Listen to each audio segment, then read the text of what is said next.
सुबह के ठीक 11 बजे शहर के सबसे बड़े 5 सितारा होटल में एक बुजुर्ग साधारण कपड़े पहने धीरे धीरे होटल की ओर बढ़ रहे थे। उनका नाम था मोहन लाल। उनके हाथ में एक पुराना सा झोला था, लेकिन जैसे ही वह होटल के गेट पर पहुंचे, गार्ड के माथे पर तुरंत शिकन आ गई। गार्ड ने सामने आकर रास्ता रोकते हुए कहा, बाबा, आप यहां कहां आ गए? क्या काम है आपका यहां? मोहन लाल ने हल्की मुस्कान के साथ कहा, बेटा, मेरी यहां बुकिंग है, बस उसी के बारे में पूछना था। गार्ड ने हंसते हुए अपनी साथी से कहा, अरे देखो तो, बाबा कह रहे हैं इनकी यहां बुकिंग है। गार्ड ने फिर मोहन लाल से कहा, बाबा देखो, आपसे जरूर कोई गलती हुई है।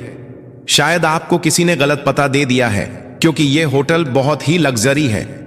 बड़े बड़े बाबू लोग आते हैं यहां, कोई आम आदमी इसको अफोर्ड नहीं कर सकता। इतने में होटल की रिसेप्शनिस्ट प्रिया सक्सेना ने यह बातचीत सुन ली।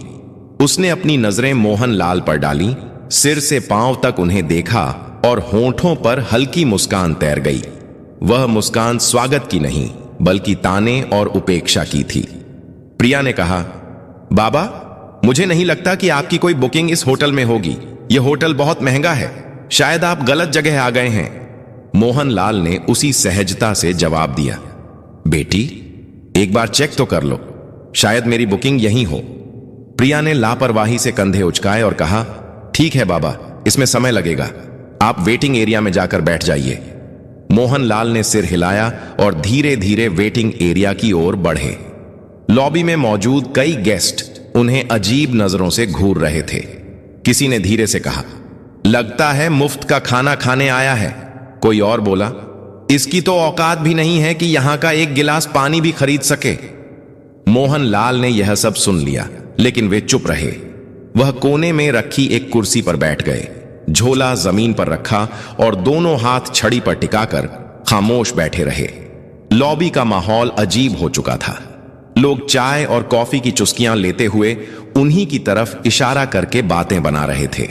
किसी छोटे बच्चे ने अपनी मां से मासूमियत से पूछा, मम्मी, ये बाबा यहां क्यों बैठे हैं? ये तो होटल वाले जैसे नहीं दिखते। मां बच्चे से बोली, बेटा, सब किस्मत की मार है।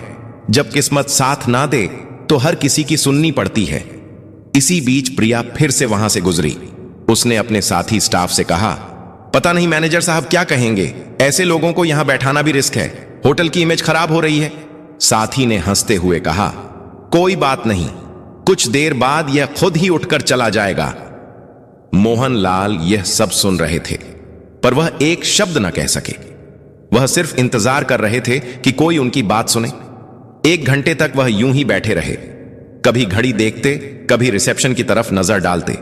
उन्हें उम्मीद थी कि कोई आएगा और कहेगा, हां बाबा, आपकी बुकिंग है, लेकिन ऐसा नहीं हुआ। मोहन लाल ने धीरे से कुर्सी का सहारा लिया और खड़े हो गए।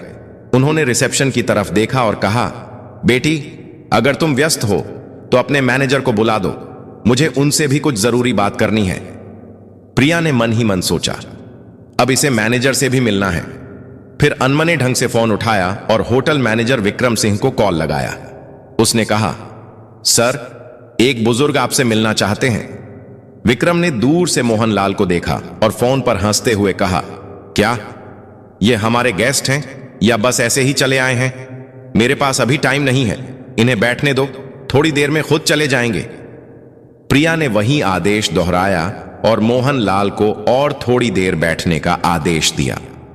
मोहन लाल ने गहरी सांस ली और फिर से उसी कोने की कुर्सी पर बैठ गए। सारी नजरों का बोझ उनके कंधों पर था, लेकिन उनकी आंखों में अब भी वही सब्र था। मानो कह रहे हो, सच को छिपाया जा सकता है, पर रोका नहीं जा सकता। लॉबी में मोहन लाल अब भी बैठे थे।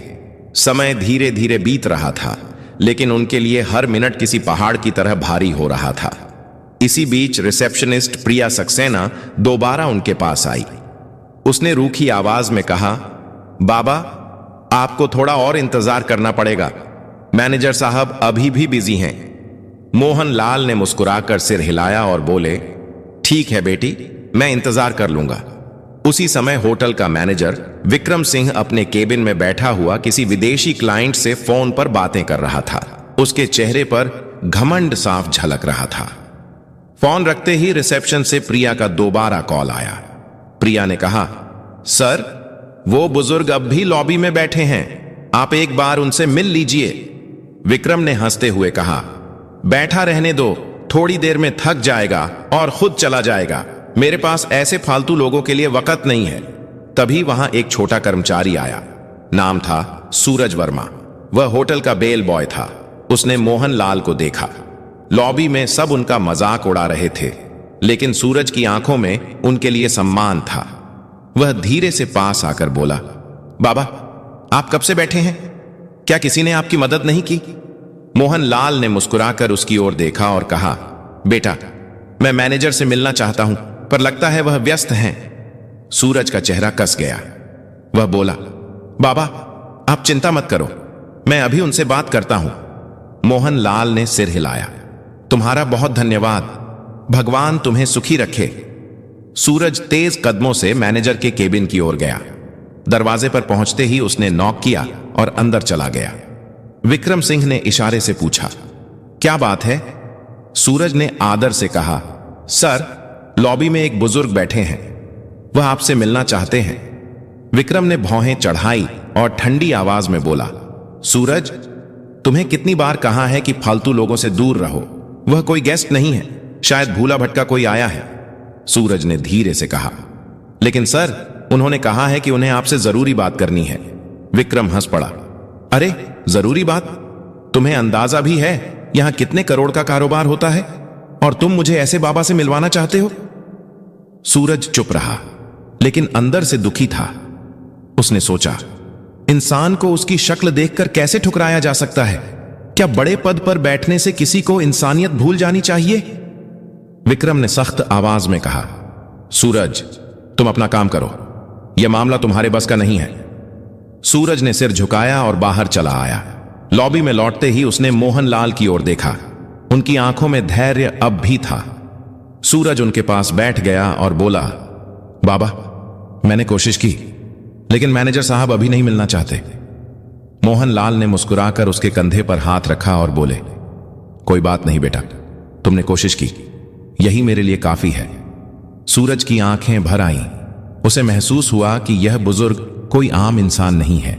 उनकी सादगी में एक अजीब सी ताकत छिपी थी। लॉबी का माहौल अब और भी भारी हो चुका था। लोगों के ताने और ठहाके, मोहन लाल की खामोशी और सूरज की बेचैनी सब मिलकर एक अजीब तस्वीर बना रहे थे। करीब 1 घंटा बीत चुका था। मोहन लाल अब भी उसी कुर्सी पर बैठे थे। उन्होंने धीरे से आंखें बंद की और सोचा, धैर्य रखना ही असली ताकत है। लेकिन अब समय आ गया है कि सच्चाई सामने आए। होटल की घड़ी ने 12:30 बजाए। मोहन लाल अब और चुपचाप बैठ नहीं पाए। उन्होंने धीरे से अपनी छड़ी उठाई, झोला कंधे पर टांगा और रिसेप्शन की तरफ बढ़ गए। लॉबी में बैठे कई लोगों ने फिर से ताने कसे, देखो देखो बाबा, अब मैनेजर से लड़ने जा रहे हैं। रिसेप्शन पर खड़ी प्रिया सक्सेना ने उन्हें आते देखा। उसने झुंझुलाकर कहा, बाबा, आपको कहा था ना, इंतजार कीजिए, मैनेजर अब भी बिजी हैं। मोहन लाल ने उसकी ओर देखा और नरम आवाज में बोले, बेटी, बहुत इंतजार कर लिया, अब मैं खुद ही उनसे बात कर लूंगा। इतना कहकर मोहन लाल सीधा मैनेजर विक्रम सिंह के केबिन की ओर बढ़े।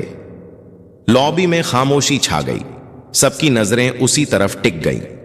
हर कोई देखना चाहता था कि आगे क्या होने वाला है। जैसे ही मोहन लाल ने केबिन का दरवाजा खोला, विक्रम अपनी घूमने वाली कुर्सी पर अकड़ के साथ बैठा था। उसने भौहें चढ़ाते हुए कहा, हां बाबा, बताइए, इतना शोर क्यों मचा रखा है? क्या काम है आपको? मोहन लाल ने धीरे से झोला खोला और उसके अंदर से एक लिफाफा निकाला। उसे आगे बढ़ाते हुए बोले, यह मेरी बुकिंग और होटल से जुड़ी कुछ डिटेल है, कृपया एक बार देख लीजिए। विक्रम ने हंसते हुए लिफाफा हाथ में लिया, लेकिन खोले बिना ही टेबल पर पटक दिया। उसकी हंसी में अहंकार साफ झलक रहा था। उसने कहा, बाबा, जब किसी इंसान की जेब में पैसे नहीं होते तो उसे बुकिंग जैसी बड़ी बड़ी बातें करना बिल्कुल बेकार है। मुझे आपके जैसे लोगों की शक्ल देखकर ही पता चल जाता है कि आपके पास कुछ नहीं है। यह होटल आपके बस का नहीं है। बेहतर होगा आप यहां से चले जाएं। मोहन लाल ने उसकी आंखों में देखा। उनकी आवाज अब गहरी और गंभीर हो चुकी थी। उन्होंने कहा, बेटा, बिना देखे कैसे तय कर लिया? एक बार इन कागजों को देख तो लो। सच्चाई अक्सर वैसी नहीं होती जैसी दिखती है। विक्रम कुर्सी पर पीछे झुक गया और जोर से हंसते हुए बोला, बाबा,